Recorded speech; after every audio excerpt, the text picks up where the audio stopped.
Hey y'all, I'm gonna do about 2 videos. This is my second video of the day. Yes, I still look the same. Yes, I'm in the same space in my house. So it'll look like whatever. But I'm still talking to my gen ed teachers. This is video number 2. Work samples. Okay.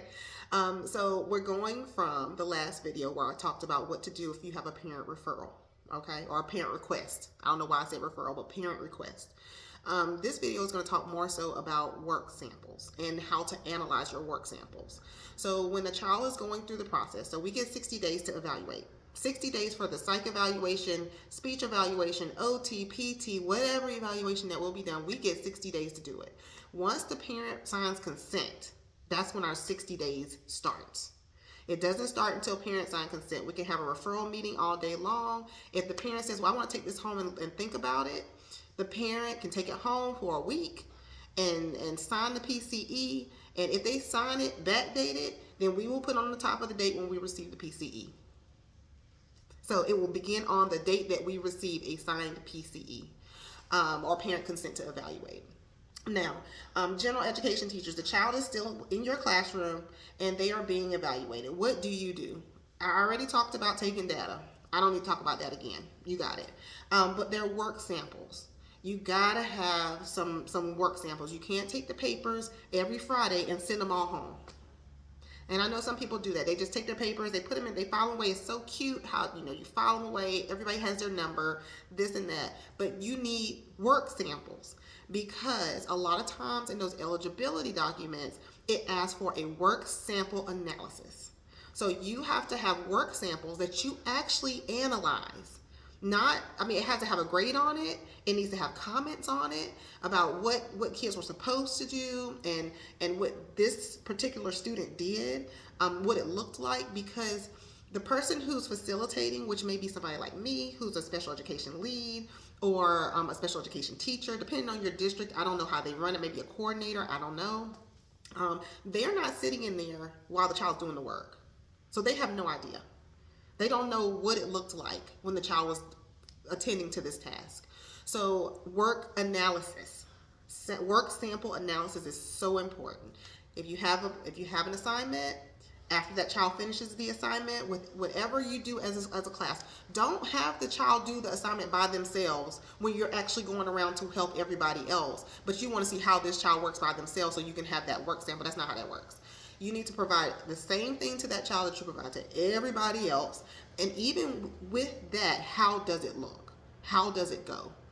Is the child able to master that standard, or are they able to complete that task?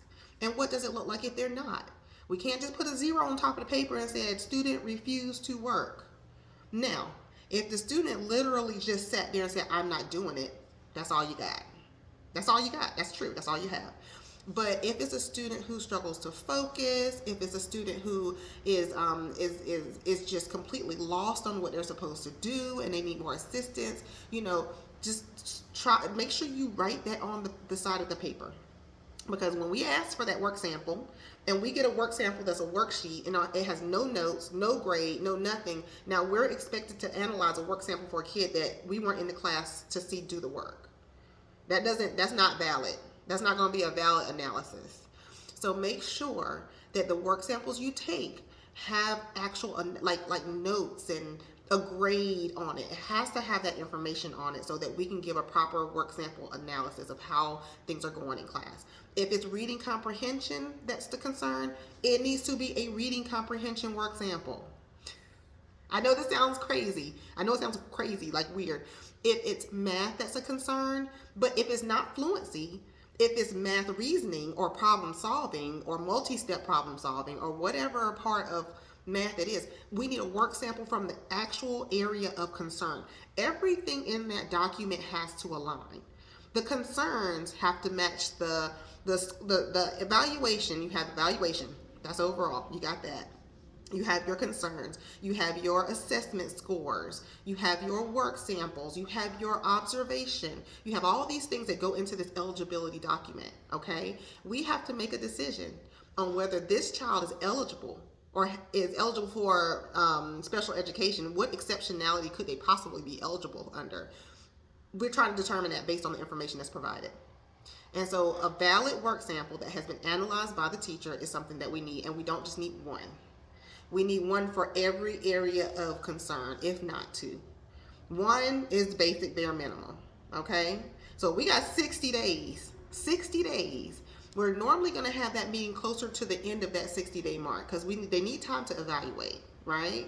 We need time to do all those things.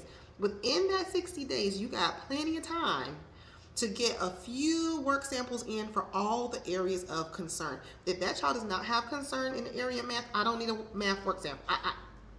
I mean, some people will say get it anyway. That's fine. You can give me something.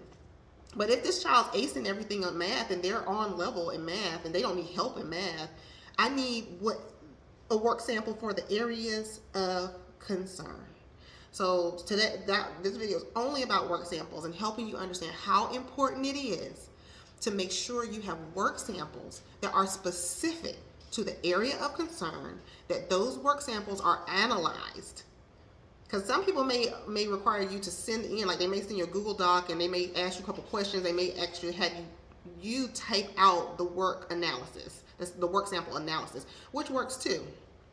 But if you just do it on the spot, like while you're grading your papers, go ahead and get those notes on there. You can just hand the paper over and say, hey, these are my work samples. And that's that. So please, guys, keep the work samples. Don't send all the work home every Friday and then say, oh, I don't have anything. So what are we going to do with that?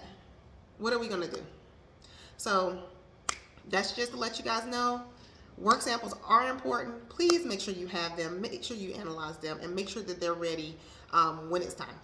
Have a good day. Love you guys. Bye.